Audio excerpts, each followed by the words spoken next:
अंधेरा रात, समुद्र के गर्जन से पूरा वातावरण कंपायमान था। ऊंची ऊंची लहरें चट्टानों से टकरा रही थी। आसमान में गहरे काले बादल उमड़ रहे थे और बिजली की चमक से हर कुछ क्षण में समुद्र की गहराइयां प्रकाशित हो रही थी। अचानक समुद्र के मध्य में हलचल होने लगी। पानी में एक भयंकर चक्रवात उठा और उसके भीतर से निकला लेविथान, एक प्राचीन समुद्री दानव। उसकी चमकती नीली आंखों में विनाश की ज्वाला थी और उसके विशालकाय जबड़े से टपकती जहरीली लार समुद्र के पानी को खौलाने लगी। लेविथान के भयंकर गर्जन से पृथ्वी कांप उठी, परंतु अंधकार को चीरते हुए समुद्र के किनारे भगवान हनुमान खड़े थे, निर्भय, अडिग। उनका स्वर्णिम शरीर दिव्यता से प्रकाशित था, उनकी आंखों में तेज था और उनके हाथ में जलती हुई गदा थी जिससे स्वर्णिम ऊर्जा प्रवाहित हो रही थी।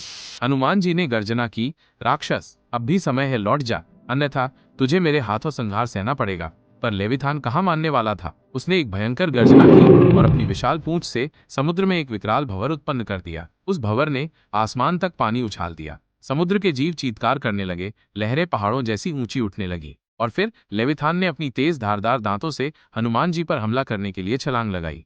हनुमान जी की आंखों में क्रोध प्रज्वलित हो गया। उन्होंने अपनी गदा को उठाया और महाबल से आसमान की ओर छलांग लगाई। हवा में उनकी गदा दिव्य अग्नि से प्रज्वलित हो उठी।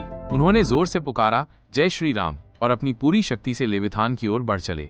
लेविथान ने अपने विशाल शरीर को लहरों में समेट लिया और पूरे समुद्र को हिलाते हुए अपनी पूरी शक्ति से हनुमान जी पर प्रहार करने की कोशिश की। लेकिन हनुमान जी ने अपनी गदा उठाई और एक ही वार में लेविथान के सिर पर प्रचंड आघात कर दिया।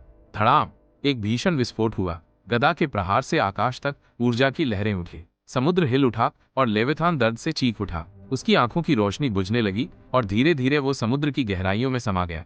अब महासागर शांत था, तूफान समाप्त हो चुका था। आकाश में धीरे धीरे सूर्य उगने लगा और उसकी किरणें समुद्र की सतह पर चमकने लगी। भगवान हनुमान अपनी गदा को कंधे पर रखे विजय भाव से समुद्र के किनारे खड़े थे।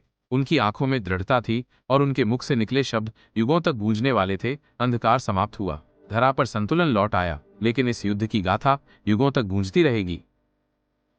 और हाँ, चैनल को सब्सक्राइब करना ना भूलें और कमेंट करके बताएं अगली स्टोरी आपको कैसी चाहिए।